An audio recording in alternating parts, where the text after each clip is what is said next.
54 வருஷ கட்சி 2 வருஷ கட்சியை தலைமை ஏற்றுக்குமா? இன்னைக்கு அவங்க வாக்கு விழுக்காடு குறைஞ்சிருக்கலாம், அடுத்த தேர்தலில் கூடலாம்ல.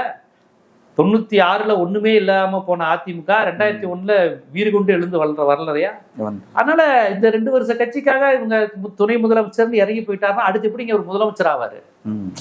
துணை முதலமைச்சர் ரேஞ்சுக்கு போயிட்டீங்கன்னா அடுத்து நீங்க முதலமைச்சர்னு சொல்றதை எப்படி மக்கள் ஏத்துக்குவான்? விஜய்கிட்ட டெப்டி சிஎம் இருந்தவர் தானே சொல்லிடுவாங்கல்ல. அதனால எடப்பாடி இதை ஆதரித்துட்டு ஒரு 5-6 அமைச்சர்கள் வாங்கிட்டு துணை முதலமைச்சர் வாங்கிக்கிறீங்கிற மாதிரி கொண்டு போவாங்களான்னா அது எடப்பாடிக்கு கீழே இறங்கிடும். அவர் இப்ப எப்படி இருந்தாலும் ஒரு சிஎம் கேண்டிடேட், அடுத்த எலெக்ஷன் தான் அவர் சிஎம் கேண்டிடேட்.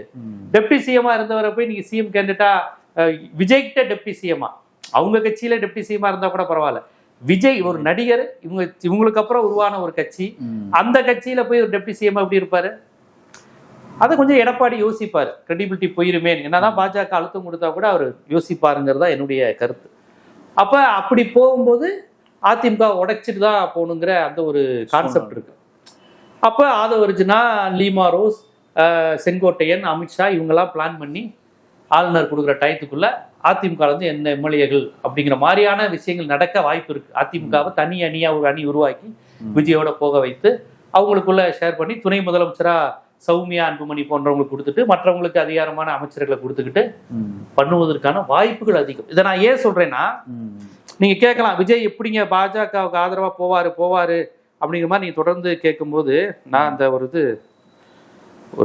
ஒரு இது காமிக்கிறேன் உங்களுக்கு. அவருடைய மயிலாப்பூர் கேண்டிடேட் அவர் ஒரு நாளிதழுக்கு பேட்டி கொடுத்திருக்காரு, Venkatraman. Anti Brahminism is an outdated ideology. TVK's Mylapore candidate Venkatraman. ஓப்பனா வந்துருச்சா? ஆன்டி பிராமன்ங்கிற கான்செப்ட் இங்க யார் பேசுறா? திராவிட இயக்கம், நீதி கட்சி, சுயமரியாதை இயக்கம், பெரியாருடைய திராவிட கழகம், திமுக. அப்ப திராவிட இயக்கத்தின் அடிப்படை கொள்கை பார்ப்பனர் அல்லாதோர், பார்ப்பனர் எதிர்ப்பு அரசியல், பெரியாருடைய அரசியல். இந்த கட்சியினுடைய கொள்கை தலைவர் யாரு? பெரியார். இவங்க கட்சியினுடைய கொள்கை தலைவர் பெரியாரு. பட் இந்த கட்சியினுடைய எம்எல்ஏ என்ன சொல்லியிருக்காரு? ஆன்டி பிராமின் பேசக்கூடாதுங்கிறார். அப்ப பெரியாரை எதிர்க்கிறார். பெரியார இதுதான் விஜய் கட்சி. விஜய் கட்சியில யாரெல்லாம் பெரியாரை எதிர்க்கிறாங்களோ, யாரெல்லாம் திராவிட இயக்கத்தை அழிக்கணும்னு நினைக்கிறாங்களோ அவங்கெல்லாம் விஜயை கொண்டு முயற்சி பண்ணிக்கிட்டு இருக்கிறாங்க.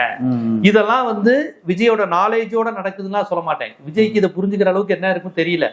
இப்படி பார்ப்பனர்கள் சூழ்ச்சி செய்யறாங்க, RSS பிளான் பண்ணுது, நாக்பூர் சதி செய்து ஒரு திராவிட கட்சிக்கு பதிலாக அவங்கள கொண்டு வராங்க அப்படிங்கிறதெல்லாம் விஜய்க்கு தெரிஞ்சோ தெரியாமலோ இதை எதிர்த்து அவர் கண்டன அறிக்கை விடுவாரா? விடமாட்டார்.